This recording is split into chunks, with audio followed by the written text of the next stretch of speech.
আসিফের ঘরে আজ ঝলমলে আলো, আধুনিক আসবাবে সাজানো এক বিলাসবহুল জীবন। কিন্তু তার চোখে শূন্যতা, বুকে চাপা এক দীর্ঘশ্বাস।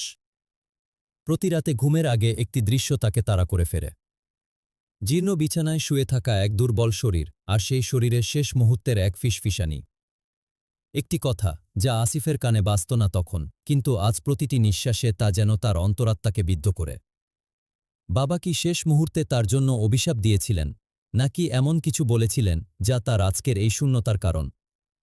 আসিফ ছিল এক সাধারণ ঘরের ছেলে। উচ্চাকাঙ্ক্ষা তার চোখে মুখে সারাক্ষণ লেগে থাকত। শহরের চাকচিক্য তাকে হাতছানচোচানি দিত। গ্রামের সহজ সরল জীবন আর অসুস্থ বাবাকে দেখভালের দায়িত্ব, এসব তার কাছে যেন বাধা মনে হতো। মুখে সে বলত, আমি বড় হব, বাবাকে সব সুখ দেব। কিন্তু তার মন টানত দ্রুত সাফল্য আর নামডাকের দিকে। একদিন সে শহরের পথে পা বাড়াল, পেছনে রেখে গেল একাকী বাবা আর মাকে। শহরে এসে আসিফ সত্যি সত্যি সফল হল। পড়াশোনা, তারপর ভালো চাকরি, এরপর ব্যবসা, ধাপে ধাপে সে সিঁড়ি বেয়ে উঠতে লাগল। গ্রামের বাড়িতে টাকা পাঠাতো নিয়মিত, কিন্তু বাবার সঙ্গে কথা বলার সময় পেত না। বাবা ফোন করলেই বলতো, ব্যস্ত আছি, পরে কথা বলবো। বাবা শুধু একবার দেখতে চাইতেন, একবার ছুঁয়ে দিতে চাইতেন, ছেলের পাশে বসে একটু গল্প করতে চাইতেন। কিন্তু আসিফ বলতো, এখন কাজের চাপ বেশি বাবা, ছুটি পেলেই আসব। সেই ছুটি আর আসেনি। বাবার কণ্ঠস্বর দিনে দিনে ক্ষীণ হয়ে আসছিল, তার কথাগুলোও যেন চাপা কষ্ট আর প্রত্যাশায় ভারী হয়ে উঠছিল। আসিফ সেগুলো উপেক্ষা করে যেত, ভাবত, এসব বুড়ো মানুষের সেকেলে চিন্তা। তার কাছে এটাই ছিল বাবাকে ভালো রাখার আধুনিক পদ্ধতি, টাকা পাঠানো, আর বাকি সব নিজেকে গুছিয়ে নেওয়া। মাঝে মাঝে বন্ধু বান্ধবদের দেখত, তারা বাবা মায়ের সাথে কতটা আন্তরিক। তখন আসিফের মনে একটু হলেও খচখচানি হতো। ছুটির দিনে গ্রামের বাড়ির কথা মনে পড়লে এক ধরনের অস্থিরতা কাজ করত, কিন্তু সে এই অনুভূতিগুলোকে দ্রুত সরিয়ে দিত। আমি তো ভালো করছি, টাকা পাঠাচ্ছি, তারা তো ভালোই আছে, নিজেকে বোঝাত আসিফ। কিন্তু রাতের নীরবতায় বাবার সেই বিষণ্ণ মুখছবিটা যেন মনের কোণে উঁকি দিত। একবার ফোন করে ক্ষমা চাইবে ভাবত, কিন্তু পরক্ষণেই ভাবত, ধুর, এখন কাজের সময়। একদিন খুব ভোরে মায়ের ফোন এলো। ফোনের অপর প্রান্তে কান্নার রোল। আসিফ, তোর বাবা আর নেই রে, শেষ সময় শুধু তোর নাম ধরে ডেকেছে। আসিফের মাথা ঘুরে উঠল। সে দ্রুত গ্রামের পথে রওনা হল।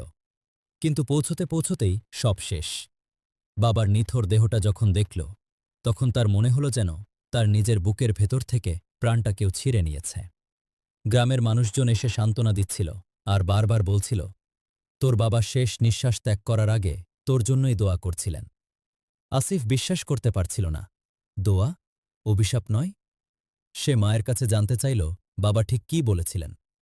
মা চোখ মুছতে মুছতে বললেন, বাবা বিছানায় শুয়েছিল, শরীরটা একদম নিস্তেজ, তোর নাম ধরে ডাকছিল, আর বলছিল, আল্লাহ, আমার আসিফকে হেদায়েত দাও, ওকে ক্ষমা করে দাও, ও যেন জীবনের সঠিক পথ খুঁজে পায়। এই বলেই তোর বাবা আল্লাহকে ডাকতে ডাকতে চলে গেল রে বাবা। এই কথাগুলো আসিফের কানে যেন বজ্রপাতের মতো বাজল। তার সারা শরীর কেঁপে উঠল। যে বাবাকে সে অবহেলা করেছে, যার শেষ দিনগুলোতে পাশে থাকতে পারেনি, সেই বাবা তার জন্য অভিশাপ নয়, দোয়া করেছিলেন। এই উপলব্ধি তাকে তীব্র অনুশোচনায় ডুবিয়ে দিল। সে বাবার কবরের পাশে বসে চিৎকার করে কাঁদতে লাগল। আমি কি করেছি বাবা? আমাকে ক্ষমা করে দাও। আমি কত বড় জালেম। আল্লাহ, তুমিও আমাকে ক্ষমা করো। তার কান্না থামছিল না। তার মনে হল এতদিনের সব প্রাপ্তি, সব সাফল্য, সব অর্থ যেন অর্থহীন হয়ে গেছে। বাবার নিঃস্বার্থ ভালোবাসা আর তার নিজের নির্দয় অবহেলা, এই দুটো তীব্র বৈপরীত্য তাকে এক চরম উপলব্ধির সামনে দাঁড় করিয়ে দিল। সেদিন সে প্রতিজ্ঞা করল, তার বাকি জীবনটা সে বাবার সেই দোয়ার যোগ্য করে তুলবে। সে আল্লাহর কাছে খাঁটি তাওবা করল, কাঁদতে কাঁদতে সেজদায় লুটিয়ে পড়ল। আসলে সন্তানের প্রতি বাবা মায়ের ভালোবাসা এমনই হয়। তারা রাগ করেন, অভিমান করেন, কিন্তু ভেতরে ভেতরে তাদের হৃদয় সবসময় সন্তানের কল্যাণই কামনা করে। আর বাবা মায়ের দোয়া তা সন্তানের জন্য এক অমূল্য সম্পদ।